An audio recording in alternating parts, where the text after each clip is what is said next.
ನಮಸ್ಕಾರ ಸ್ನೇಹಿತರೆ, ಎಲ್ಲರಿಗೂ ಸ್ಟಡಿ ರೇಸ್ ಕನ್ನಡ ಯೂಟ್ಯೂಬ್ ಚಾನಲ್ಗೆ ಸ್ವಾಗತ. ಸ್ನೇಹಿತರನ್ನ ಇವತ್ತಿನ ಒಂದು ವಿಡಿಯೋದಲ್ಲಿ ಯಾವುದು ಸ್ಟಾರ್ಟ್ ಮಾಡೋಂದರೆ ಕಂಪ್ಯೂಟರ್ ಅವೇರ್ನೆಸ್ ಕುರಿತು ಡಿಸ್ಕಷನ್ ಮಾಡೋಣ. ಡಿಸ್ಕಷನ್ ಮಾಡೋಕ್ಕಿಂತ ಮುಂಚಿತವಾಗಿ ಯಾರೆಲ್ಲ ನಮ್ಮ ಚಾನಲ್ಗೆ ಸಬ್ಸ್ಕ್ರೈಬ್ ಆಗಿಲ್ಲ, ಚಾನಲ್ನ ಸಬ್ಸ್ಕ್ರೈಬ್ ಮಾಡಿ, ಶೇರ್ ಮಾಡಿ, ಲೈಕ್ ಮಾಡಿ ಮತ್ತು ಬೆಲ್ ಐಕನ್ನ ಕ್ಲಿಕ್ ಮಾಡಿ. ಬಿಕಾಸ್ ನಾವು ವಿಡಿಯೋ ಅಪ್ಲೋಡ್ ಮಾಡಿದಾಗ ನಿಮಗೆ ಬೇಗನೆ ನೋಟಿಫಿಕೇಷನ್ ಬರುತ್ತೆ. ಕೂಡ ಭಾಳ ಜನ ಕೇಳ್ತಾ ಇದ್ರು, ರಿಕ್ವೆಸ್ಟ್ ಮಾಡ್ಕೊತಾ ಇದ್ರು, ಸರ್ ಕಂಪ್ಯೂಟರ್ ಅವೇರ್ನೆಸ್ ಕುರಿತು ಕ್ಲಾಸ್ ಮಾಡಿ ಸರ್, ಕ್ಲಾಸ್ ಮಾಡಿ ಅಂತ.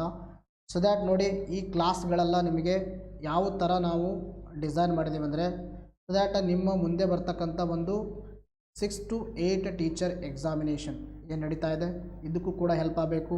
ಇನ್ನು ತದನಂತರದಲ್ಲಿ ನಿಮ್ಮ ಒಂದು ಬ್ಯಾಂಕಿಂಗ್ ಮತ್ತು SSC ಅರ್ಥ ಆಯ್ತಾ, IBPS ಆಗಿರ್ಬೋದು ಅಥವಾ DCS ಬ್ಯಾಂಕಿಂಗ್ ಎಕ್ಸಾಮಿನೇಷನ್ ಆಗಿರ್ಬೋದು, ಇನ್ನು SSS CGL ಮತ್ತು CHSL ಆಗಿರ್ಬೋದು.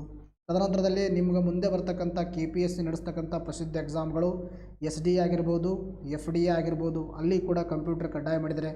ಇನ್ನು ತದನಂತರದಲ್ಲಿ more importantly that is KPTCL ಅರ್ಥ ಆಯ್ತಾ, KPTCL ಜೂನಿಯರ್ ಅಸಿಸ್ಟೆಂಟ್ ಅರ್ಥ ಆಯ್ತಾ. ಜೂನಿಯರ್ ಅಸಿಸ್ಟೆಂಟೇ ಯಾರು ನೀವು ಒಂದು ಫಾರ್ಮನ್ನು ಫಿಲಪ್ ಮಾಡಿರಿ, ಅಲ್ಲಿ 20 ರಿಂದ 25 ಮಾರ್ಕ್ಸ್ಗಳು ನಿಮಗೆ ಕಂಪ್ಯೂಟರ್ಗೆ ಡೆಡಿಕೇಟೆಡ್ ಆಗಿದೆ.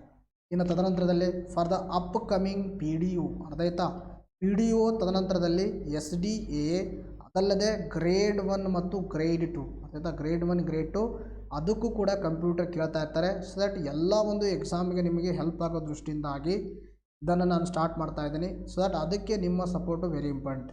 ನೀವೇನು ಮಾಡಬೇಕಂದ್ರೆ, ನಾವು ಮಾಡ್ತಕ್ಕಂಥ ಕಂಟೆಂಟು ನಿಮಗೆ ಇಷ್ಟ ಆಗಿದರೆ ವಿಡಿಯೋಸ್ಗಳನ್ನು ನಿಮ್ಮ ಫ್ರೆಂಡ್ಸ್ಗಳಿಗೆ ಶೇರ್ ಮಾಡಿ ಮತ್ತು ಇನ್ನೂ ಬೇರೆ ಬೇರೆ ಆಗಿರ್ತಕ್ಕಂಥ ಪ್ಲ್ಯಾಟ್ಫಾರ್ಮ್ಗಳಲ್ಲಿ ಇದನ್ನು ಶೇರ್ ಮಾಡಬೇಕು ಅರ್ಥ ಆಯ್ತಾ. ಸೊ ದ್ಯಾಟ್ ಒಳ್ಳೆಯ ಜೋಶೊಂದಿಗೆ ಈ ಒಂದು ಕಂಪ್ಯೂಟರ್ ಅವೇರ್ನೆಸ್ ಕ್ಲಾಸನ್ನು ಸ್ಟಾರ್ಟ್ ಮಾಡಿ. ಕ್ಲಾಸ್ 1 ಅರ್ಥ ಆಯ್ತಾ, ಫಸ್ಟ್ 1 ಅರ್ಥ ಆಯ್ತಾ, class 1 is the best one also. ನೋಡಿರಿ, ಫಸ್ಟ್ ಕಂಪ್ಯೂಟರ್ ನೋಡಿರಿ, I am an electronics and communication student ಅರ್ಥ ಆಯ್ತಾ.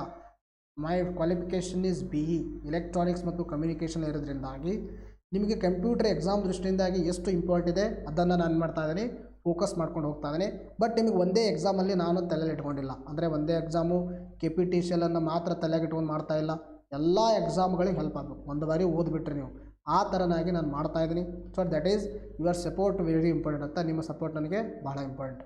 ಅದರ ಕುರಿತು ಈಗ ನೋಡ್ರಿ, ಕಂಪ್ಯೂಟರ್ ಡೆಫಿನೇಷನ್ ನಾವೆಲ್ಲಿಂದ ಸ್ಟಾರ್ಟ್ ಮಾಡೋಂದರೆ 0 ಲೆವೆಲಿಂದ ಸ್ಟಾರ್ಟ್ ಮಾಡೋಣ ಆಯಿತಾ. 0 to ಹೀರೋ ಸ್ಟಾರ್ಟ್ ಮಾಡೋಣ. 0 to ಹೀರೋ ಆಗಬೇಕು ನೀವು ಕಂಪ್ಯೂಟರ್ದಲ್ಲಿ ಅರ್ಥ ಆಯ್ತಾ. ಇಂಗ್ಲೀಷ್ನಲ್ಲಿ ಇರುತ್ತೆ ಎಲ್ಲ ಸ್ಲೈಡ್ಸ್ಗಳು, ಬಟ್ ನೀವು ಏನಂದರೆ ಅರ್ಥ ಮಾಡ್ಕೋಬೇಕು. ನಾನು ಕನ್ನಡದಲ್ಲೇ ಹೇಳ್ತೀನಿ ಅರ್ಥ ಆಯ್ತಾ. ನೋಡಿರಲಿ, ಕಂಪ್ಯೂಟರ್ ಅಂದರೆ ಏನಂದರೆ, computer is the electronic machine. ಇದು ಅಂತಕ್ಕಂಥದ್ದು ಒಂದು ಎಲೆಕ್ಟ್ರಾನಿಕ್ ಮಷಿನ್ ಕಂಪ್ಯೂಟರ್ ಅಂತಕ್ಕಂಥದ್ದು. That performs the task a very complex calculation as for the input instruction given to it ಅರ್ಥ ಆಯ್ತಾ. ಕಂಪ್ಯೂಟರ್ ಅಂತಕ್ಕಂಥದ್ದು ಏನಂದರೆ, ಇದು ಒಂದು ಎಲೆಕ್ಟ್ರಾನಿಕ್ ಮಷಿನ್. ಹಾಗಾದರೆ ಈ ಎಲೆಕ್ಟ್ರಾನಿಕ್ ಮಷಿನ್ ಏನು ಮಾಡುತ್ತಂದರೆ, ನಾವು ಏನು ಇನ್ಪುಟ್ಟನ್ನು ಕೊಡ್ತೀವಿ ಇನ್ಪುಟ್ ಡಿವೈಸ್ಗಳ ಮುಖಾಂತರ, ಫಾರ್ ಎಕ್ಸಾಂಪಲ್ಲು ಕೀಬೋರ್ಡ್ ಮುಖಾಂತರ ನಾವು ಏನು ಇನ್ಪುಟ್ಟನ್ನು ಕೊಡ್ತೀವಿ ಅದು ನಮಗೇನು ಕೊಡುತ್ತೆ, ಔಟ್ಪುಟ್ ಕೊಡುತ್ತೆ. ಸೊ ದ್ಯಾಟ್ ಇದು ಗೊತ್ತಿರಬೇಕು. ಇನ್ಪುಟ್ ಕೊಡುವ ಒಂದು ಮಾಹಿತಿಗೆ ನಾವೇನು ಕರಿತೀವಿ, ಡೇಟಾ ಅಂತ ಕರಿತೀವಿ. ನೋಡಿರಿ, ಡೇಟಾ. ಫಾರ್ ಎಕ್ಸಾಂಪಲ್ಲು ನಾವು 2 + 2 ಅಂತ ಟೈಪ್ ಮಾಡ್ತೀವಿ, ಅದು ನಮಗೆ ಇಲ್ಲಿ ಔಟ್ಪುಟ್ಟಲ್ಲಿ ಏನು ಕೊಡುತ್ತೆ, 4 ಅಂತ ಕೊಡುತ್ತೆ. ಇಲ್ಲಿ ಔಟ್ಪುಟ್ ಕೊಟ್ಟಿರ್ತಕ್ಕಂಥದ್ದು ಏನಿದು, ಇನ್ಫಾರ್ಮೇಷನ್. ಇದೇನು ಹೇಳ್ರಿ, ಇನ್ಫಾರ್ಮೇಷನ್ನು. ಇನ್ಪುಟ್ಟಲ್ಲಿ ಕೊಟ್ಟಿರ್ತಕ್ಕಂಥದ್ದು ಏನಂದರೆ ಅದು ಡೇಟಾ ಅಂತ ಹೇಳ್ತೀವಿ. ಸೊ ಇದು ಏನಂದರೆ ರಾ ಡೇಟಾ ಆಗಿರುತ್ತೆ. ಇನ್ನು ಎಲೆಕ್ಟ್ರಾನಿಕ್ ಮಷಿನಲ್ಲಿ ಏನಿರುತ್ತೆ, ಇಲ್ಲಿ ಮಧ್ಯದಲ್ಲಿ ಒಂದು ಏನಂದರೆ ಅದರ ಒಂದು ಮೆಮೊರಿ ಇರುತ್ತೆ, ದ್ಯಾಟ್ ಈಸ್ CPU ಅಂದರೆ ಏನಂದರೆ ಸೆಂಟ್ರಲ್ ಪ್ರೊಸೆಸಿಂಗ್ ಯೂನಿಟ್. ಇದ್ರ ಬಗ್ಗೆ ನಾನು ಎಲ್ಲವನ್ನು ಹೇಳ್ತೀವಿ. ಈ ಮೆಮೊರಿ ಇದನ್ನು ಏನು ಕೊಟ್ಟಿದೆ ಅಂತ ಅರ್ಥ ಮಾಡಿಕೊಂಡು ಅದಕ್ಕೆ ಔಟ್ಪುಟ್ಟನ್ನು ಕೊಡುತ್ತೆ. ಸೊ ದ್ಯಾಟ್ ಈ ಹೋಲ್ ಥಿಂಗ್ ಏನಿದೆ ಅಂದರೆ ಇದಕ್ಕೆ ನಾವೇನು ಕರಿತೀವಿ, ಕಂಪ್ಯೂಟರ್ ಅಂತ ಕರಿತೀವಿ. That performs the complex calculations ಅಥವಾ performs the task of anything ಅರ್ಥ ಆಯ್ತಾ. ಯಾವುದೇ ನಾವು ಇನ್ಪುಟ್ ಕೊಟ್ಟಿದ್ದನ್ನು ಅದು ಮಾಡುತ್ತೆ, ಅದಕ್ಕೆ ನಾವು ಕರಿತೀವಿ ಕಂಪ್ಯೂಟರ್ ಅಂತ ಕರಿತೀವಿ. ಹಾಗಾದರೆ ಈ ಕಂಪ್ಯೂಟ್ರಂದು ನೀಡ್ ಮನುಷ್ಯನಿಗೆ, what is the need of ಕಂಪ್ಯೂಟ್ರಿಂದ ಒಂದು ಅವಶ್ಯಕತೆ ಮನುಷ್ಯನಿಗೆ ಯಾಕೆ ಬಿತ್ತು ಅಂತಕ್ಕಂಥ ಪ್ರಶ್ನೆ. ನೋಡಿರಿ, the growth of computer industry started with the need of performing the fast calculation ಅರ್ಥ. ಹೆಂಗೆ ನಾವು ಹಿಸ್ಟ್ರಿಯಲ್ಲಿ ಓದಿರ್ತೀವಿ ಅಂದರೆ, ಭಾರತಕ್ಕೆ ಯುರೋಪಿಯನ್ನರ ಆಗಮನ. ಭಾರತಕ್ಕೆ ಯಾರ ಆಗಮನ, ಯುರೋಪಿಯನ್ನರ ಆಗಮನ. ಯುರೋಪಿಯನ್ನರು ಭಾರತಕ್ಕೆ ಯಾಕೆ ಮಾಡಿದ್ರು, ಯಾಕೆ ಒಂದು ಹೊಸ ಜಲಮಾರ್ಗವನ್ನು ಕಂಡು ಹಿಡಿದ್ರಂದ್ರೆ ಅವರಿಗೆ ಅನಿವಾರ್ಯ ಇತ್ತು. ಅನಿವಾರ್ಯ ಯಾಕಾಯಿತು, ಈ ಒಂದು ಕಾನ್ಸ್ಟಂಟಿನೋಪಲನ್ನು ಅಟೋಮನ್ ಟರ್ಕರು 1453ರಲ್ಲಿ ವಶಪಡಿಸಿಕೊಳ್ಳೋದ್ರಿಂದಾಗಿ ಅವರಿಗೆ ಒಂದು ಅನಿವಾರ್ಯತೆಯನ್ನು ಉಂಟಾಯಿತು. ಅದೇ ಥರನಾಗಿ ಮನುಷ್ಯನಿಗೆ ಫಾಸ್ಟ್ ಕ್ಯಾಲ್ಕುಲೇಷನ್ ವಿತ್ ಎಕ್ಯುರೆಸಿಗೋಸ್ಕರ ಒಂದು ಮಷಿನನ್ನು ಕಂಡುಹಿಡಿಯುವ ಅವಶ್ಯಕತೆ ಉಂಟಾಯಿತು. ಆ ಒಂದು ಅವಶ್ಯಕತೆಯನ್ನು ಪೂರೈಸುವಗೋಸ್ಕರ ಅವೇನು ಮಾಡ್ದ, he develop the faster calculating devices, faster calculate ಆಗಿರ್ತಕ್ಕಂಥ ಡಿವೈಸಸ್ಗಳನ್ನು ಕಂಡುಹಿಡಿಯೋಕ್ಕೆ ಸ್ಟಾರ್ಟ್ ಮಾಡ್ದ. ಹಾಗಾದರೆ ಒಮ್ಮಿಂದೊಮ್ಮಿನೇ ಹೀರೋ ಆಗಿಬಿಡ್ತಾರೇನು? ಒಮ್ಮಿಂದೊಮ್ಮಿನೇ ಕಂಡುಹಿಡಿಯೋಕ್ಕೆ ಸಾಧ್ಯ ಏನು? ಇಲ್ಲ. ಫಸ್ಟು ಸಣ್ಣದರಿಂದ 0 ಟು ಹೀರೋ ಆಗಬೇಕಾಗಿದೆ ನಾವು. ಅದೇ ಥರನಾಗಿ ಇಲ್ಲಿ ಕೂಡ ಕಂಪ್ಯೂಟರ್ ಕಂಡುಹಿಡಿದಾಗ ಕೂಡ ಫಸ್ಟ್ ಯಾವುದೋ ಒಂದು ಸಣ್ಣ ಡಿವೈಸು, ಅದಾದಮೇಲೆ ನೆಕ್ಸ್ಟು ಈ ಥರ ಎವಲ್ಯೂಷನ್ ಆಗಿ ಪ್ರಸ್ತುತವಾಗಿ ನಾವು ಎಷ್ಟನೇ ಜನ್ರೇಷನ್ ಇದೆ ಅಂದರೆ 5th ಜನರೇಷನ್ ಕಂಪ್ಯೂಟರ್ ಡೆವಲಪಿಂಗ್ ಸ್ಟೇಜಲ್ಲಿ ಇದ್ದೀವಿ. ಹಾಗಾದರೆ ಯಾವ ಥರ ಎವಲ್ಯೂಷನ್ ಆಯ್ತು ಅಂದರೆ ನೋಡಿ, ಎವಲ್ಯೂಷನ್ ಆಫ್ ಕಂಪ್ಯೂಟರ್ ಅಂದರೆ ಕಂಪ್ಯೂಟರನ ಅಭಿವೃದ್ಧಿ. ಕಂಪ್ಯೂಟರ್ ಯಾವ ಥರ ಅಭಿವೃದ್ಧಿಗೊಂಡಿತು ಮನುಷ್ಯನ ಕೈಯಲ್ಲಿ, ಮನುಷ್ಯನನ್ನು ಬ್ರೈನ್ ಯೂಸ್ ಮಾಡಿಕೊಂಡು ಯಾವ ಥರ ಕಂಪ್ಯೂಟರ್ ಡೆವಲಪ್ಮೆಂಟ್ ಆಯಿತು ಅಂತಕ್ಕಂಥ ನೋಡ್ತಾ ಬಂದಾಗ ಮೊಟ್ಟ ಮೊದಲು ಕಂಡುಹಿಡಿದದ್ದು ಮನುಷ್ಯ ಯಾವುದಂದರೆ ಅಬ್ಯಾಕಸ್. ಹಾಗಾದರೆ ಮನುಷ್ಯನಿಗೆ ಈ ಒಂದು ಕಂಪ್ಯೂಟರ್ ಹಿಡಿಯೋ ಅವಶ್ಯಕತೆ ಯಾಕೆ ಬಿದ್ದದ್ರಿ? ನಾನು ಈಗಾಗಲೇ ಹೇಳಿದ್ದೀನಿ, ಕ್ಯಾಲ್ಕುಲೇಷನ್ ಮಾಡುವಗೋಸ್ಕರ. So that it is the first known calculating machine. ಮನುಷ್ಯನಿಗೆ ಗೊತ್ತಾಗಿರ್ತಕ್ಕಂಥ ಮೊಟ್ಟ ಮೊದಲು ಕಂಡುಹಿಡಿದಕ್ಕಂಥ ಮೊದಲ ಕ್ಯಾಲ್ಕುಲೇಟಿಂಗ್ ಮಷಿನ್ ಯಾವುದಂದರೆ ದ್ಯಾಟ್ ಈಸ್ ಅಬ್ಯಾಕಸ್. ನೀವೆಲ್ಲರೂ ನೋಡಿರ್ತೀರ, ಈ ಥರ ಒಂದು ಸಣ್ಣ ಮಕ್ಕಳ ಕೈಯಲ್ಲಿ ಒಂದು ಈ ಥರ ಒಂದು ಕ್ಲಿಪ್ ಬೋರ್ಡ್ ಇರುತ್ತೆ. ನೋಡಿ, ಈ ಒಂದು ಕ್ಲಿಪ್ ಬೋರ್ಡ್ ಮೊದಲೇ ಏನಿರುತ್ತೆ, ಮಧ್ಯದಲ್ಲಿ ಒಂದು ಸ್ಕೇಲ್ ಥರ ಇರುತ್ತೆ. ಇದರಲ್ಲಿ ಏನಿರುತ್ತೆ, ಒಂದು ಈ ಥರ ರಾಡ್ಸ್ಗಳಿರ್ತವೆ, ಇದರಲ್ಲಿ ಮಣಿಗಳಿರ್ತವೆ. ಸೊ ದಟ್ ಅದಕ್ಕೆ ನಾವೇನು ಮಾಡ್ತೀವಿ, ನಾವೇನು ಹೇಳ್ತೀವಿ, ಅಬ್ಯಾಕಸ್ ಅಂತ ಹೇಳ್ತೀವಿ. ಸೊ ದಟ್ ಈ ಅಬ್ಯಾಕಸನ್ನು ಯಾರು ಕಂಡುಹಿಡಿದ್ರೆ ಮೊಟ್ಟ ಮೊದಲಂದರೆ ಮೆಸೊಪೊಟೇಮಿಯಾದವರು ಕಂಡುಹಿಡಿತಾರೆ. ಎಷ್ಟಂದರೆ 3000 BCಯಲ್ಲಿ. ಇನ್ನು ಚೈನಾದವರು ಫರ್ದರ್ ಇದಕ್ಕೆ ಏನು ಮಾಡ್ತಾರೆ, improved on the abacus so that calculation could be the done more easily. ಕ್ಯಾಲ್ಕುಲೇಷನ್ನ ಈಸಿ ಮಾಡೋಕ್ಕೋಸ್ಕರ ಚೈನಾದವ್ರು ಏನು ಮಾಡ್ತಾರೆ, ಎನಿಸಿಯಂಟ್ ಅಬ್ಯಾಕಸನ್ನು ಏನು ಮಾಡ್ತಾರೆ, ಇವರು ಇಂಪ್ರೂವ್ಮೆಂಟನ್ನು ಮಾಡ್ತಾರೆ. ನೋಡ್ರಿ, China. It means that ancient ಅಬ್ಯಾಕಸನ್ನು ಇನ್ವೆಂಟೆಡ್ ಮಾಡಿದವ್ರು ಯಾರಂದರೆ ಮೆಸೊಪೊಟೇಮಿಯಾದವರು. ಇನ್ನು ಮಾಡರ್ನ್ ಅಬ್ಯಾಕಸ್ ಇನ್ವೆಂಟ್ ಮಾಡಿದವ್ರು ಯಾರಂದರೆ ಚೈನಾದವರು. ಅದನ್ನು ಇಂಪ್ರೂವ್ಮೆಂಟ್ ಮಾಡ್ಕೊಂಡು ಬಂದವರು ಚೈನಾದವರು ಅಂತಕ್ಕಂಥದ್ದು ಗೊತ್ತಿರಬೇಕು. It is the first known calculating machine. ತದನಂತರದಲ್ಲಿ ಯಾವುದು ಬರ್ತಂದರೆ ಪಾಸ್ಕಲಿನ್ ಅಂತಕ್ಕಂಥದ್ದು ಬರುತ್ತೆ. ನೋಡಿ, ಈ ಪಾಸ್ಕಲಿನ್ ಅಂತಕ್ಕಂಥದ್ದನ್ನು it was the first mathematical calculator. Very important. It was the first mathematical calculator, that is Pascaline. Invented in 1642, 1642ರಲ್ಲಿ ಬ್ಲೇಸ್ ಪಾಸ್ಕಲ್ ಅಂತಕ್ಕಂಥವ್ರು ಕಂಡುಹಿಡಿತಾರೆ. ಆಯ್ತಾ? ಯಾರು ಕಂಡುಹಿಡಿದ್ರು? Bless Pascal ಅಂತಕ್ಕಂಥವ್ರು. ಏನು ಕಂಡುಹಿಡಿದ್ರು? ಪಾಸ್ಕಲಿನ್ ಕ್ಯಾಲ್ಕುಲೇಟರ್ ಅಂತಕ್ಕಂಥದ್ದು. ಎಷ್ಟರಲ್ಲಿ? 1642. ಹಾಗಾದ್ರೆ ಕಂಡುಹಿಡಿದ್ರಂದರೆ ಇದು ಏನು ಮಾಡ್ತಾಯಿತ್ತು, ಇದರ ಕೆಪ್ಯಾಸಿಟಿ ಏನಂದರೆ it is the capable of addition. ಅರ್ಥ ಆಯ್ತಾ? ಎಡಿಷನ್ ಅಂದರೆ ಕೂಡಿಸುವುದು, ಸಬ್ಸ್ಟ್ರಾಕ್ಷನ್ ಅಂದರೆ ಕಳೆಯುವುದು, along with the carry transfer. ಅರ್ಥ ಆಯ್ತಾ? ಕ್ಯಾರಿ ಟ್ರಾನ್ಸ್ಫರ್ ಮಾಡೋ ಕೆಪಾಬಿಲಿಟಿ ಕೂಡ ಇದಕ್ಕಿತ್ತು. ಫಾರ್ ಎಕ್ಸಾಂಪಲ್ಲು 2 + 8 ಕೂಡಿಸಿದಾಗ 10 ಬರುತ್ತೆ, ಒಂದು ಕ್ಯಾರಿ ಬರುತ್ತಲ್ಲ. ಸೊ ಈ ಕ್ಯಾರಿಯನ್ನು ಟ್ರಾನ್ಸ್ಫರ್ ಮಾಡಿ ನೆಕ್ಸ್ಟಕ್ಕೆ ಅದನ್ನು ಯಾಡ್ ಮಾಡುವ ಒಂದು ಸಾಮರ್ಥ್ಯ ಎದಕ್ಕಿತ್ತಂದರೆ ಈ ಪಾಸ್ಕಲಿನ್ ಅಂತಕ್ಕಂಥದ್ದು. ಗೊತ್ತಾಯ್ತಾ? ಮೊದಲನೇದು ಅಬ್ಯಾಕಸ್ ಏನು ಮಾಡ್ತಿತ್ತು, just it is an addition ಮಾಡೋಕ್ಕೆ ಹೆಲ್ಪ್ ಮಾಡ್ತಾಯಿತ್ತು.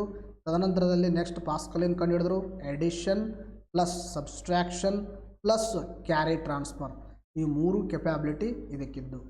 ಇನ್ನು ತದನಂತರದಲ್ಲಿ ನೆಕ್ಸ್ಟ್ ಯಾವುದಂದರೆ ಲೆಬಿನಿಡ್ಸ್ ಕ್ಯಾಲ್ಕುಲೇಟರ್ ಅಂತಕ್ಕಂಥದ್ದು. Very important.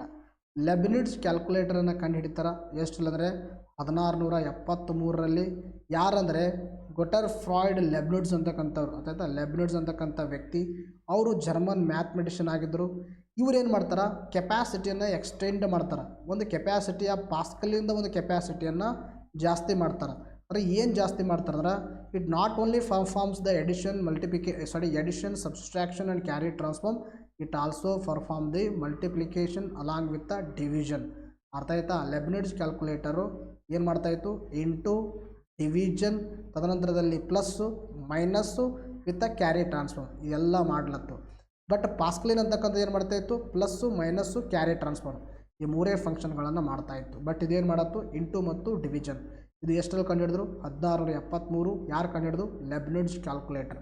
ನೋಡಿ ಯಾವ ಥರ ಮುಂದೆ ಬರ್ತಂದಂಗೆ ಅದರ ಒಂದು ಫಂಕ್ಷನಿಂಗ್ ಮಾಡೋ ಕೆಪ್ಯಾಸಿಟಿ ಇನ್ಕ್ರೀಸ್ ಆಗ್ತಾಯಿದೆ. ಅದಾಯ್ತಾ? ನಮ್ಮದು ಕೂಡ ಈ ಕ್ಲಾಸನ್ನು ಮುಂದೆ ನೋಡ್ತಾ ಬಂದಾಗ ನಿಮಗೂ ಏನಾಗುತ್ತೆ, ಹ್ಯೂಜ್ ನಾಲೆಜ್ ಬರ್ತಾ ಹೋಗುತ್ತೆ. ಇವೆಲ್ಲವನ್ನು ಪಾಯಿಂಟ್ಸ್ಗಳು ತಲೆಯಲ್ಲಿ ಇಟ್ಕೊತಾ ಹೋಗ್ಬೇಕು ನೀವು ಕೂಡ. ಅರ್ಥ ಆಯ್ತಾ? ನೋಡಿ ನೆಕ್ಸ್ಟ್ ಯಾವುದಂದರೆ ಡಿಫ್ರೆನ್ಸ್ ಇಂಜಿನ್. ಅದಾಯ್ತಾ, very important, this fact is very important. ಎಷ್ಟು ಸ್ಟಾರ್ ಕೊಟ್ಟರು ಕಡಿಮೆನೆ. ಇದು ಬ್ಯಾಂಕಿಂಗ್ ಎಕ್ಸಾಮಲ್ಲಿ ಇದ್ರ ಮೇಲೆ ಭಾಳ ಬಾರಿ ಪ್ರಶ್ನೆಯನ್ನು ಕೇಳಿದರೆ, ಇನ್ನು ಗ್ರೂಪ್ ಸಿಯಲ್ಲಿ ಕೂಡ ಕೇಳಿದರೆ, ಇನ್ನು ತದನಂತರದಲ್ಲಿ PDO ಎಕ್ಸಾಮಲ್ಲಿ ಕೂಡ ಕೇಳಿದರೆ. ಡಿಫ್ರೆನ್ಸ್ ಇಂಜಿನನ್ನು ಕಂಡುಹಿಡಿದವರು ಯಾರಂದರೆ ಚಾರ್ಲ್ಸ್ ಬ್ಯಾಬೇಜ್. ಎಷ್ಟರಲ್ಲಿ ಕಂಡುಹಿಡಿದ್ರಂದರೆ 1822ರಲ್ಲಿ. ಈ ಒಂದು ಇಂಜಿನ್ ಏನು ಮಾಡ್ತಿತ್ತಂದರೆ which calculates the mathematical functions, polynomial evaluations, could also solve the differential equations. ಈ ಒಂದು ಡಿಫರೆನ್ಸ್ ಇಂಜಿನ್ ಅಂತಕ್ಕಂಥದ್ದು it is not only performs the addition, subtraction, multiplication, division along with the polynomial evaluation with the difference equation. For example x², x⁴, x⁵, x⁶. ಈ ಒಂದು ಎಲ್ಲ ಒಂದು perform ಮಾಡುವ capacity ಅದಕ್ಕಿತ್ತು ರೀ difference ಇಂಜಿನ್ಗಿತ್ತು. ಇನ್ನು ಡಿಫರೆನ್ಸ್ ಇಕ್ವೇಷನ್ ಅಂದರೆ dx/dy ಅಂತ ಬರ್ತದೆ, ಇಟ್ ಇಸ್ ನಾಟ್ ರಿಕ್ವೈರ್ಡ್ ಅಂತ. ಇಷ್ಟೊಂದು ಒಂದು ಕೆಪಾಸಿಟಿ ಇರ್ತಕ್ಕಂಥ ಯಾಕಂದರೆ ಡಿಫರೆನ್ಸ್ ಇಂಜಿನ್ನು ಇದು ಯಾರು ಕಂಡುಹಿಡಿದ್ರು ಚಾರ್ಲ್ಸ್ ಬೇಬೇಜ್ 1822. ವೆರಿ ಇಂಪಾರ್ಟೆಂಟ್ ನೋಡಿ. ಇನ್ನು ತದನಂತರದಲ್ಲಿ next one is the best ಯಾವುದಂದರೆ analytical engine. Analytical engine thereafter in 1833. Thereafter means difference engine ಆದ ಮೇಲೆ ಅನಲೈಟಿಕಲ್ ಇಂಜಿನನ್ನು ಡಿಸೈನ್ ಮಾಡಿದ್ರು. ಈ ಡಿಸೈನ್ಡ್ ಯಾರು ಡಿಸೈನ್ ಮಾಡಿದ್ರು Charles Babbage. An analytical engine which later proved on to the basic modern computer. ಈಗ ಪ್ರಸ್ತುತವಾಗಿ ನಾವು ಏನು ಬೇಸಿಕ್ ಮಾಡರ್ನ್ ಕಂಪ್ಯೂಟರ್ಗಳನ್ನು ಯೂಸ್ ಮಾಡ್ತೀವಿ, ಕಂಪ್ಯೂಟರ್ನ ಏನು ಯೂಸ್ ಮಾಡ್ತೀವಿ ಆ ಕಂಪ್ಯೂಟರ್ ಥರನೇ ಕೆಲಸ ಮಾಡುವ ಅನಲೈಟಿಕಲ್ ಇಂಜಿನನ್ನು ಯಾರು ಕಂಡುಹಿಡಿದ್ರು ಅಂದರೆ ಚಾರ್ಲ್ಸ್ ಬ್ಯಾಬೇಜ್ ಕಂಡುಹಿಡಿದ್ರು. ಎಷ್ಟರಲ್ಲಿ ಕಂಡುಹಿಡಿದ್ರೆ 1833.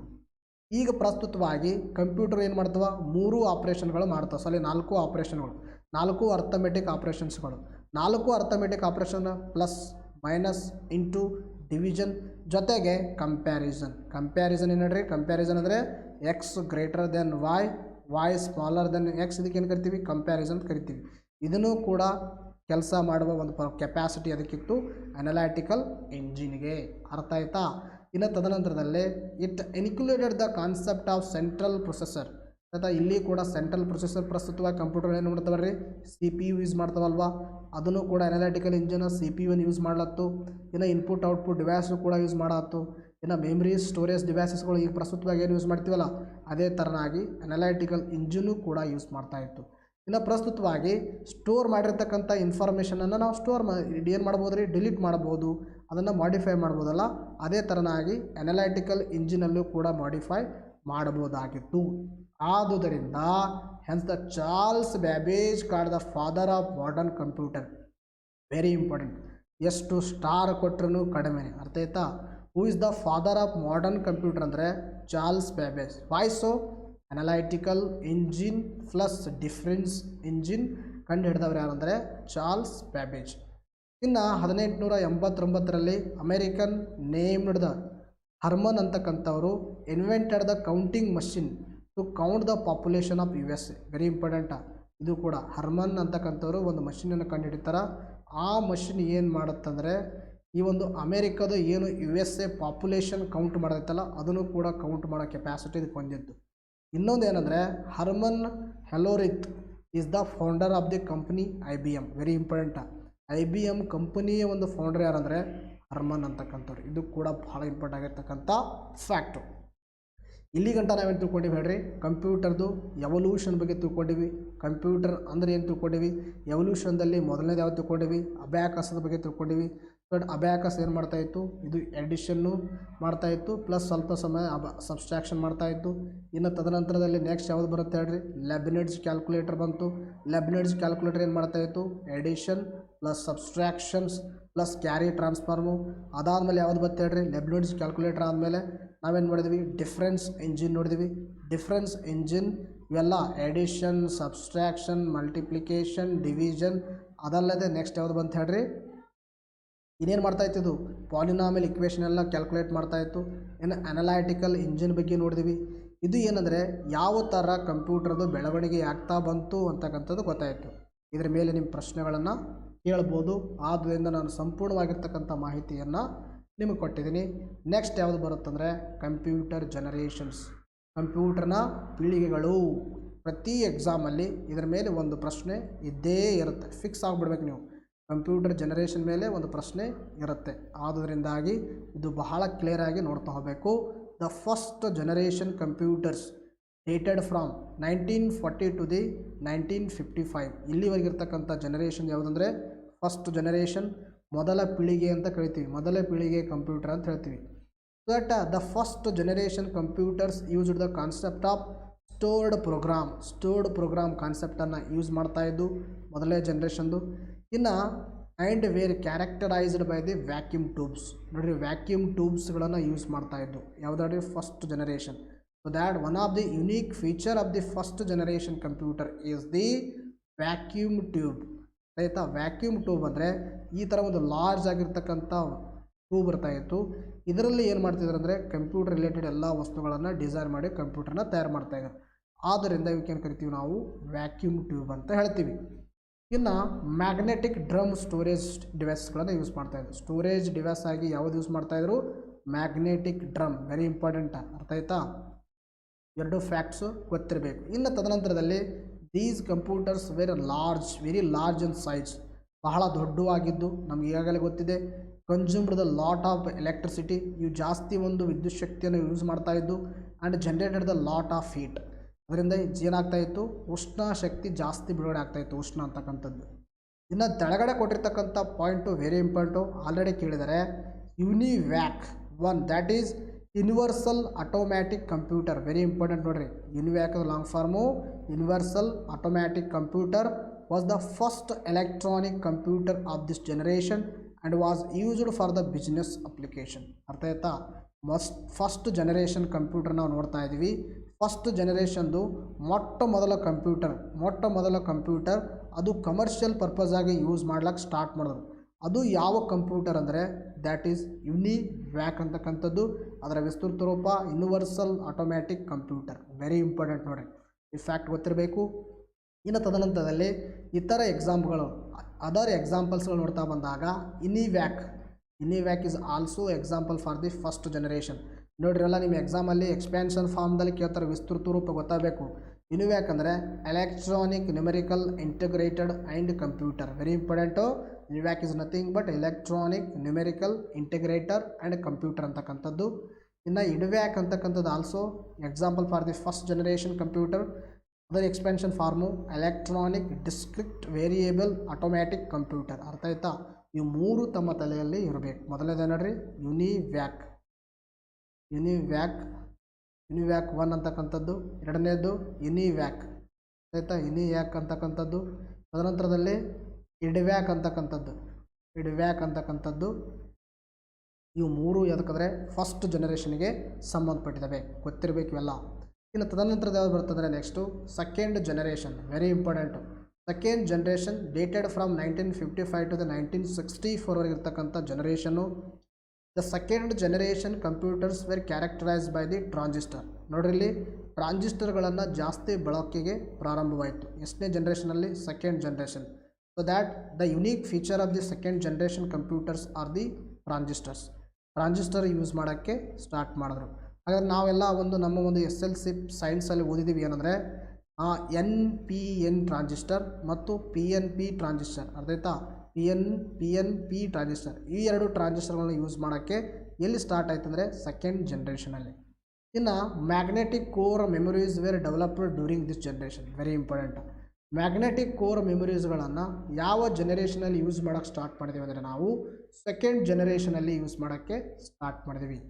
ತದನಂತರದಲ್ಲಿ ಈ ಒಂದು ಸೆಕೆಂಡ್ ಜನ್ರೇಷನ್ ಏನು ಮ್ಯಾಗ್ನೆಟಿಕ್ ಕೋರ್ ಮೆಮೊರಿ ಇದ್ದವಲ್ಲ, these are the tiny ferrite rings that can be magnetised in either clockwise anti clockwise direction so as to reference the binary 0 or 1. ನೋಡಿರಿ, ನಮ್ಮೆಲ್ಲರಿಗೂ ಗೊತ್ತಿರುವ ಹಾಗೆ computers understands only in 0 and 1. 0 ಮತ್ತು 1ರ ಭಾಷೆಯಲ್ಲಿ ಮಾತ್ರ ಕಂಪ್ಯೂಟರ್ಗೆ ಅರ್ಥ ಆಗುತ್ತೆ. This language is known as the machine language ಅಂತ ಕರಿತೀವಿ. ಇನ್ನು ಈ ಒಂದು 0, 1 ಬೈನರಿ ನಂಬರ್ಸ್ ಅಂತ ಕರಿತೀವಿ. ಯಾವ ನಂಬರ್ ಹೇಳ್ರಿ? Binary numbers. ಈ ಒಂದು ಬೈನರಿ ನಂಬರ್ಸ್ಗಳನ್ನು ಮಷಿನ್ ಲ್ಯಾಂಗ್ವೇಜನ್ನು ಮಾತ್ರ ಕಂಪ್ಯೂಟರ್ ಅರ್ಥ ಮಾಡ್ಕೊಳ್ಳುತ್ತೆ. ಈ ಒಂದು ಕಂಪ್ಯೂಟರ್ ಅರ್ಥ ಮಾಡ್ಕೋಬೇಕಂದ್ರೆ ಮತ್ತು ನಾವೇನು ಮಾಡು ನಾವು ಕೊಟ್ಟಿರ್ತಕ್ಕಂಥ ಭಾಷೆಯನ್ನು ಕನ್ವರ್ಟ್ ಮಾಡಬೇಕಾಗ್ತದೆ. ಇದರಲ್ಲಿ 0 ಮತ್ತು 1 ಭಾಷೆಯಲ್ಲಿ. ಅದಕ್ಕೆ ನಾವೇನು ಮಾಡ್ತೀವಿ, ಅಸೆಂಬ್ಲರ್ ಅಂತ ಯೂಸ್ ಮಾಡ್ತೀವಿ. ತದನಂತರದಲ್ಲಿ ಯಾವುದು ಯೂಸ್ ಮಾಡ್ತೀವಿ, ಕಂಪೆಲರ್ ಅಂತ ಯೂಸ್ ಮಾಡ್ತೀವಿ. ದಟ್ ಈ ಅಸೆಂಬ್ಲರು ಮತ್ತು ಕಂಪೆಲರ್ ಏನು ಮಾಡ್ತಂದರೆ ಮಷಿನ್ ಲ್ಯಾಂಗ್ವೇಜ್ ಇರೋದನ್ನು ಹೈ ಲ್ಯಾಂಗ್ವೇಜ್ಗೆ ಕನ್ವರ್ಟ್ ಮಾಡ್ತಾವೆ. ಇದರ ಬಗ್ಗೆ ನಾವು ಸವಿಸ್ತಾರವಾಗಿ ಮುಂದೆ ನೋಡೋಣ. ಬಟ್ ನಮಗೆ ಇಲ್ಲಿ ಗೊತ್ತಿರಬೇಕಂದ್ರೆ computer only understands the 0 or nothing but binary numbers and 0 language is known as the machine language ಅಂತಕ್ಕಂಥದ್ದು ಗೊತ್ತಿರಬೇಕು. And the second generation computers are the characterised by the transistor that dated from 1955 to the 1964. And one of the important point is that magnetic core memories were used as the storage devices in this the second generation computer. ಇಷ್ಟು ಗೊತ್ತಿರಬೇಕು.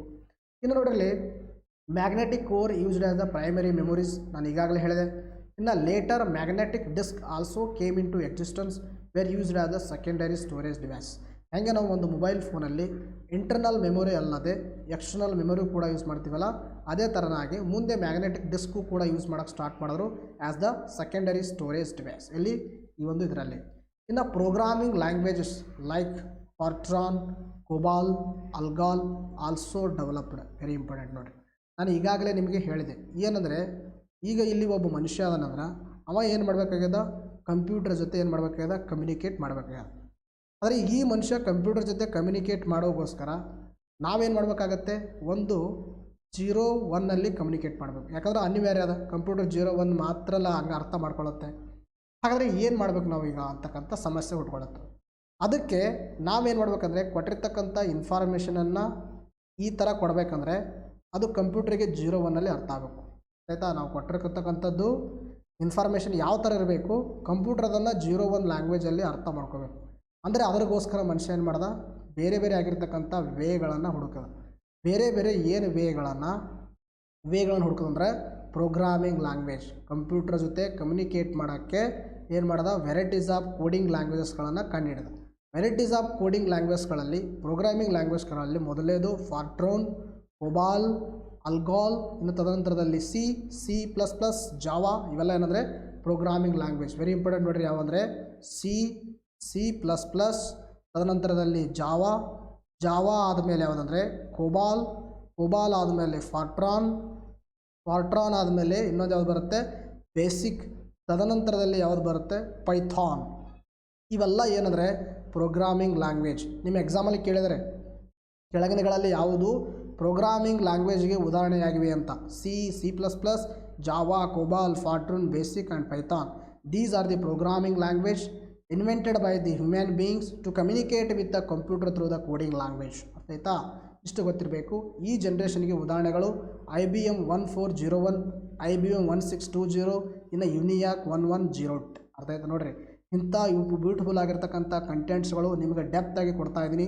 So ನೀವು ಎಲ್ಲರೂ ನಿಮ್ಮ ಫ್ರೆಂಡ್ಸ್ಗಳು ಯಾರೋ ಒಂದು ಎಕ್ಸಾಮ್ಗೆ related KPTCL ಆಗಿರ್ಬೋದು, PDO ಆಗಿರ್ಬೋದು, FD, SD ಯಾರು ಓದ್ತಿರ್ತಾರೆ, PC ಯಾರು ಓದ್ತಿರ್ತಾರೆ ಅವರಿಗೆಲ್ಲ ವಿಡಿಯೋಸ್ಗಳನ್ನು ಶೇರ್ ಮಾಡಿ. ನೋಡಿರಿ, ನೆಕ್ಸ್ಟ್ ಯಾವ್ದು ಬರುತ್ತಂದರೆ that is third generation computers. Third generation computers will dated from the 1964 to the 1975 third generation ಅಂತ ಹೇಳ್ತೀವಿ. That integrated circuits. Very important. IC ನೋಡಿರಿ, ICಸ್ಗಳ ಒಂದು ವಿಸ್ತೃತ ರೂಪ ನಿಮ್ಮ PC ಎಕ್ಸಾಮ್ದಾಗ ಕೇಳ್ಯಾರ. IC are nothing but integrated circuits.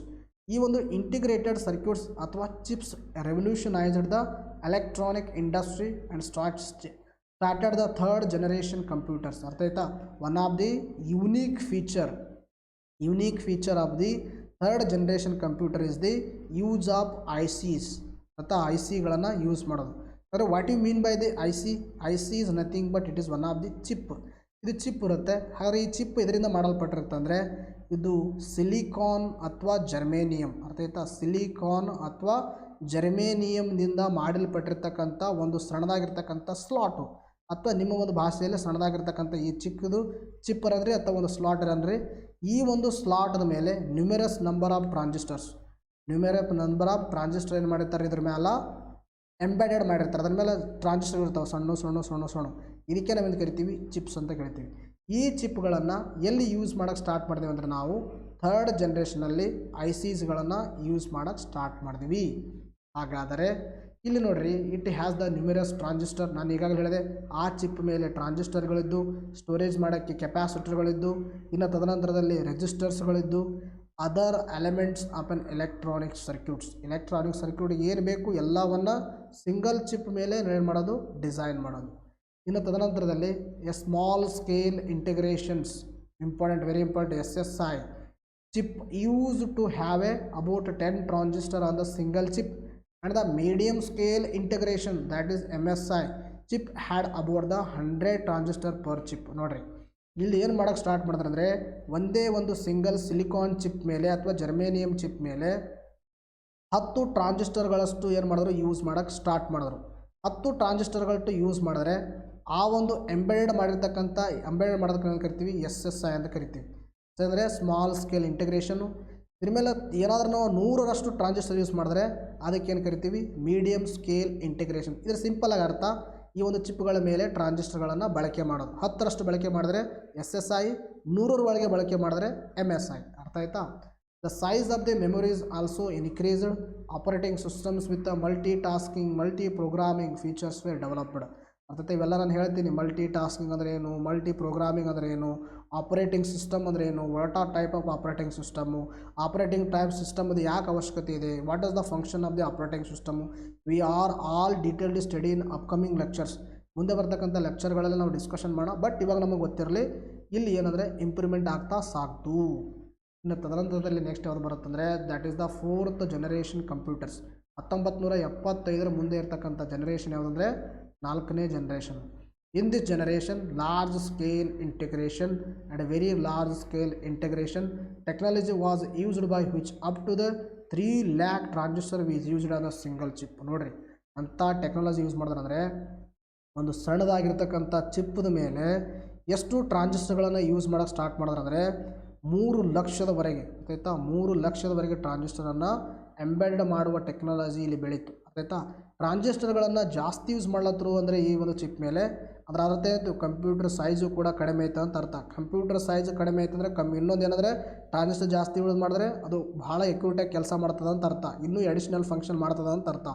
ಈ ಥರ ಡೆವಲಪ್ಮೆಂಟ್ ಆಯಿತು. ಇಲ್ಲಿ ಮಾಡ್ತಕ್ಕಂಥದ್ದು ಏನಂದರೆ very large scale integration, very important. VLSIನ ವಿಸ್ತೃತ ರೂಪ ಕೇಳಿದ್ದಾರೆ, ವೆರಿ ಲಾರ್ಜ್ ಸ್ಕೇಲ್ ಇಂಟಿಗ್ರೇಷನ್.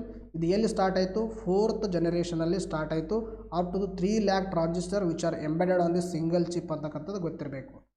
ಇನ್ನು ತದನಂತರದಲ್ಲಿ ನೋಡಿರಿ, thus integration of complete CPU on a single chip was achieved in 1971 and was named as the microprocessor which marked the 4th generation computer. Very important. ನೋಡಿರಿ, ಏನು ಮಾಡ್ರಂದರೆ, ನಾವು ದೊಡ್ಡದಾಗಿರ್ತಕ್ಕಂಥ CPU ನೋಡ್ತೀವಲ್ಲ ನಮ್ಮ ಒಂದು ಕಂಪ್ಯೂಟರ್ಗಳಲ್ಲಿ, ಅರ್ಥ ಈ ಒಂದು CPU ಎಂಟರ್ ಆಗಿ ಒಂದೇ ಒಂದು ಚಿಪ್ ಈ CPU ಕಂಟ್ರೋಲ್ ಮಾಡ್ತಾಯಿತ್ತು. ಒಂದೇ ಒಂದು ಚಿಪ್ ಸರ್.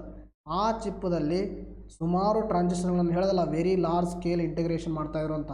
3 ಲಕ್ಷದವರೆಗೆ ಟ್ರಾನ್ಸಿಸ್ಟರ್ಗಳನ್ನು ಯೂಸ್ ಮಾಡೋರು. ಈ ಒಂದು 3 ಲಕ್ಷರು ಎಂಬೆಡ್ ಮಾಡಿರ್ತಕ್ಕಂಥ ಟ್ರಾನ್ಸಿಸ್ಟರು ಈ CPU ಕಂಟ್ರೋಲ್ ಮಾಡ್ತಾಯಿತ್ತು ನೋಡಿ. ಅದಕ್ಕೆ ನಾವೇನು ಕರಿತೀವಿ, ಮೈಕ್ರೋ ಪ್ರೊಸೆಸರ್ ಅಂತ ಕರಿತೀವಿ. Microprocessor is nothing but it is the CPU ಅಂತಲೇ ಹೇಳ್ತೀವಿ. ಅರ್ಥ ಆಯ್ತಾ? ಇನ್ನು CPU brain of the computer ಹೇಳ್ತೀವಿ. ಬ್ರೈನ್ ಆಫ್ ದಿ ಕಂಪ್ಯೂಟರ್ದು CPU ರೈಟು, ಬಟ್ CPU ಅಲ್ಲಿರೋದು ಮೇನ್ ಥಿಂಗ್ ಯಾವುದಂದರೆ microprocessor. It controls the entire functioning of the computer. ಯಾವುದಾದ್ರಿ, ಮೈಕ್ರೋ ಪ್ರೊಸೆಸರ್ ಅಂತಕ್ಕಂಥದ್ದು ಗೊತ್ತಿರಬೇಕು. 4th generation computers are the characterised by the microprocessor. ಇನ್ನು new concept of microprogramming application software, varieties of application ಸಾಫ್ಟ್ವೇರ್ಗಳನ್ನು ನಾವು use ಮಾಡ್ತೀವಲ್ಲ. ಇನ್ನು database ಆಗಿರ್ಬೋದು, virtual memory. For example ನಾವೀಗ ಏನು ಮಾಡ್ತಾ ಇದ್ವಿ, ಗೂಗಲ್ ಡ್ರೈವನ್ನು ಯೂಸ್ ಮಾಡ್ತೀವಿ. ಗೂಗಲ್ ಡ್ರೈವ್ ಅಂದರೆ ಇದು ನಮ್ಮ ಫೋನಲ್ಲಿ ಇರುತ್ತಾ, ಇಲ್ಲ, ನಾವು ಕ್ಲೌಡನ್ನು, ಹೊರಗಡೆದ ಕ್ಲೌಡನ್ನು ಯೂಸ್ ಮಾಡ್ಕೊಳ್ತಾ ಇದ್ದೀವಿ ನೋಡಿ. ಇದೂ ಕೂಡ ಇಂಪಾರ್ಟೆಂಟ್. ಇವೆಲ್ಲ ಟೆಕ್ನಾಲಜಿಗಳು very developed in the 4th generation of the computer ಅಂತಕ್ಕಂಥದ್ದು ಗೊತ್ತಿರಬೇಕು. ಅರ್ಥ ಆಯ್ತಾ? ಇನ್ನು ಲಾಸ್ಟ್ ಒನ್ ಯಾವುದಂದರೆ 5th generation computers. 5th generation computers are still under development. ಇನ್ನೂ ಡೆವಲಪ್ಮೆಂಟ್ ಸ್ಟೇಜಲ್ಲಿ ಇದ್ದಾವೆ. 5ನೇ ಜನರೇಷನ್ ಕಂಪ್ಯೂಟರ್. 5ನೇ generation computer is based on the concept of artificial intelligence. Very important. ಇದು ಕೂಡ ಎಕ್ಸ್ಪೆನ್ಷನ್ ಫಾರ್ಮ್ ಕೇಳಿದರೆ AI ವಿಸ್ತೃತ ರೂಪ ಆರ್ಟಿಫಿಷಿಯಲ್ ಇಂಟೆಲಿಜೆನ್ಸಿ. ಎಷ್ಟನೇ generation, 5th generation. Artificial intelligence ಅಂದರೆ ನಿಮ್ಮ ಲ್ಯಾಂಗ್ವೇಜಲ್ಲಿ ಸಿಂಪಲ್ ಆಗಿ ಒಂದು ಕಂಪ್ಯೂಟರನ್ನು ಯಾವ ಥರ ಯೂಸ್ ಮಾಡ್ಕೊಳ್ಳೋದಂದರೆ ಮನುಷ್ಯನ ಥರ ಯೂಸ್ ಮಾಡೋದು. ಅರ್ಥ ಆಯ್ತಾ? ಕಂಪ್ಯೂಟರು ಮನುಷ್ಯನ ಥರ ಕೆಲಸ ಮಾಡಬೇಕು. ಅದಕ್ಕೆ ನಾವು ಹೇಳ್ತೀವಿ ಆರ್ಟಿಫಿಷಿಯಲ್ ಇಂಟೆಲಿಜೆನ್ಸ್ ಅಂತ ಕರಿತೀವಿ. ಫಾರ್ ಎಕ್ಸಾಂಪಲ್ಲು ರೋಬೋಟ್ಸ್, ತದನಂತರದಲ್ಲಿ ಇದರಲ್ಲಿ ಒಂದು ರೋಬೋಟಿಕ್ಸ್ ಏನು ಪ್ರಸ್ತುತವಾಗಿ ಅಭಿವೃದ್ಧಿಪಡಿಸ್ತಾ ಇದ್ದಾರಲ್ಲ, that all come under the 5th generation. ಅರ್ಥ ಆಯ್ತಾ? ಇನ್ನು ಸಿಂಪಲ್ ವೇಯಲ್ಲಿ it terms that the computer of this generation are suppose to behave like a human beings. ಮನುಷ್ಯನ ಥರ ಕೆಲಸ ಮಾಡಬೇಕು, ಆ ಥರ ಇವುಗಳನ್ನು ಡಿಸೈನ್ ಮಾಡೋದೇ 5th ಜನರೇಷನ್ದು ಉದ್ದೇಶವಾಗಿದೆ. ಇಷ್ಟು ಇವತ್ತು ನೋಡಿದ್ವಿ. ಇನ್ನು ತದನಂತರದಲ್ಲಿ 5th ಜನರೇಷನ್ದು ಒಂದು ಸೈಲೆಂಟ್ ಫೀಚರ್ಸ್ ಅಂದರೆ ಪ್ಯಾರಲ್ ಪ್ರೊಸೆಸಿಂಗ್. ಇದನ್ನು ಕೆಲಸ ಮಾಡಬೇಕು, ಇದನ್ನು ಕೆಲಸ ಮಾಡಬೇಕು, ಇದನ್ನು ಕೆಲಸ ಬೇಕು, ಮಲ್ಟಿ ಅಂದರೆ ಎಟ್ ಎ ಟೈಮ್ ಎಲ್ಲ ಒಂದು ಪ್ಯಾರಲಲ್ ಆಗಿ ಕೆಲಸ ಮಾಡಬೇಕು. ಇದರ ಒಂದು ಯುನಿಕ್ ಫೀಚರು. ತದನಂತರದಲ್ಲಿ ಸೂಪರ್ ಕಂಡಕ್ಟಿವಿಟಿ ಅಂದರೆ ಏನು ಹೇಳ್ರಿ, ರೆಸಿಸ್ಟೆನ್ಸ್ ಜೀರೋ ಇರೋದು. ರೆಸಿಸ್ಟೆನ್ಸ್ ಏನಾದರೂ ಜೀರೋ ಇದ್ದರೆ ಅದಕ್ಕೇನು ಕರಿತೀವಿ ನಾವು, ಸೂಪರ್ ಕಂಡಕ್ಟರ್ ಅಂತ ಕರಿತೀವಿ. Super conductor. ಸೊ ದ್ಯಾಟ್ ಹಾಗಾದರೆ ಕಂಡಕ್ಟರ್ ಅಂದರೆ ಏನು, ರೆಸಿಸ್ಟರ್ ಅಂದರೆ ಏನು, ಜೀರೋ ರೆಸಿಸ್ಟೆನ್ಸ್ ಏನು ಸರ್ ಅಂತ ಕೇಳಕ್ಕೆ ನೋಡಿರಿ. ರೆಸಿಸ್ಟೆನ್ಸ್ ಅಂದರೆ ರೋಧ ಅಂತ ಹೇಳ್ತೀವಿ ನಾವು. ರೋಧ ಜೀರೋ ಆಯ್ತು ಅಂದರೆ ಕರೆಂಟ್ ಏನಿರುತ್ತೆ, ಫುಲ್ ಇರುತ್ತೆ. ಅರ್ಥ ಆಯ್ತಾ? ಕರೆಂಟ್ ಜಾಸ್ತಿ ಇರುತ್ತೆ. ಅರ್ಥ ಆಯ್ತಾ? ಜೀರೋ ರೋಧ ಯಾವುದಕ್ಕೂ ಇರಲ್ಲ. ಯಾವುದಕ್ಕಿರುತ್ತಂದರೆ ಕೇವಲ ಸೂಪರ್ ಕಂಡಕ್ಟರ್ಗಳಿಗೆ ಮಾತ್ರ ಇರುತ್ತೆ. ಆ ಥರ ಸೂಪರ್ ಕಂಡಕ್ಟರ್ಗಳನ್ನು ಯೂಸ್ ಮಾಡ್ಕೊಳ್ಳೋದು ಎಲ್ಲಿ ಅಂದರೆ 5th generation. It is the one of the unique feature in artificial intelligence. These are the silent features of the 5th generation. ನೋಡಿ ಸಿಂಪಲಾಗಿ ಹೇಳುವುದಾದರೆ, ವಿ ಸ್ಟಾರ್ಟೆಡ್ ಫ್ರಮ್ ಅಬ್ಯಾಕಸ್. ಅರ್ಥ ಆಯ್ತಾ? ಅಬ್ಯಾಕಸಿಂದ ಸ್ಟಾರ್ಟ್ ಮಾಡಿದ್ವಿ, ಎಂಡ್ ಮಾಡಿದ್ವಿ ಎಲ್ಲ ಅಂದರೆ analytical engine. We started from the generation, from the first generation characterise the vacuum tubes. Second generation is characterized by the watt transistor. And third generation characterized by the watt ICs. ICs means integration of integrated circuits. In case of ICs ಇಲ್ಲಿ ಏನಂದರೆ SSI small scale integration, ತದನಂತರದಲ್ಲಿ medium scale integration up to 10 IC up to 100 IC. ತದನಂತರದಲ್ಲಿ ಯಾವ್ದು ರೀ, fourth generation is characterise by the ಮೈಕ್ರೋ ಪ್ರೊಸೆಸರನ್ನು use ಮಾಡೋಕ್ಕೆ start ಮಾಡಿದ್ವಿ. Up to 3 lakh transistor on the single chip. ತದನಂತರದಲ್ಲಿ 5th ಜನರೇಷನ್ ಡೆವಲಪ್ಮೆಂಟ್ ಸ್ಟೇಜಲ್ಲಿದೆ. ಅದು ಯಾವುದಂದರೆ unique feature artificial intelligence using the computer as the human beings is the unique feature of the 5th generation. Example the robotics. ಅರ್ಥ ಆಯ್ತಾ? ನೋಡಿರಿ, ಇಷ್ಟೊಂದು ಮಾಹಿತಿಯನ್ನು ನಾವು ಕ್ರಮಬದ್ಧವಾಗಿ ಅಧ್ಯಯನ ಮಾಡಿದ್ವಿ. ಇದೇ ಥರನಾಗಿ ಮುಂದೆ ನಮ್ಮ ಕ್ಲಾಸ್ಗಳು ಕ್ರಮಬದ್ಧವಾಗಿ ನಡೀತಾ ಇರ್ತವೆ. ಸೊ ಅದಕ್ಕೆ ನಿಮ್ಮ ಒಂದು ಸಪೋರ್ಟ್ ಇಂಪಾರ್ಟೆಂಟು. ಎಲ್ಲ ಒಂದು ವೇದಿಕೆಗಳಲ್ಲಿ ಈ ವಿಡಿಯೋಗಳನ್ನು ಶೇರ್ ಮಾಡಿ, ನಿಮ್ಮ ಫ್ರೆಂಡ್ಸ್ಗಳಿಗೂ ಹೇಳಿ ಅಂತ ಹೇಳುತ್ತಾ ವಿಡಿಯೋನ ಮುಗಿಸೋಣ. ವಿಡಿಯೋ ಮುಗಿಸೋಕ್ಕಿಂತ ಮುಂಚಿತವಾಗಿ ನೆಕ್ಸ್ಟ್ ನೋಡಿರಿ ಯಾವುದಂದರೆ ಟೈಪ್ಸ್ ಆಫ್ ಕಂಪ್ಯೂಟರ್ ಅಂತಕ್ಕಂಥದ್ದು ನಮ್ಮ ಟಾಪಿಕ್ ಆಗಿರುತ್ತೆ. ಇವತ್ತಿಗೆ ವಿಡಿಯೋ ಮುಗಿಸೋಣ, ಮತ್ತೆ ಮುಂದಿನ ವಿಡಿಯೋದಲ್ಲಿ ಭೇಟಿಯಾಗೋಣ. Thank you friends, take care, bye by.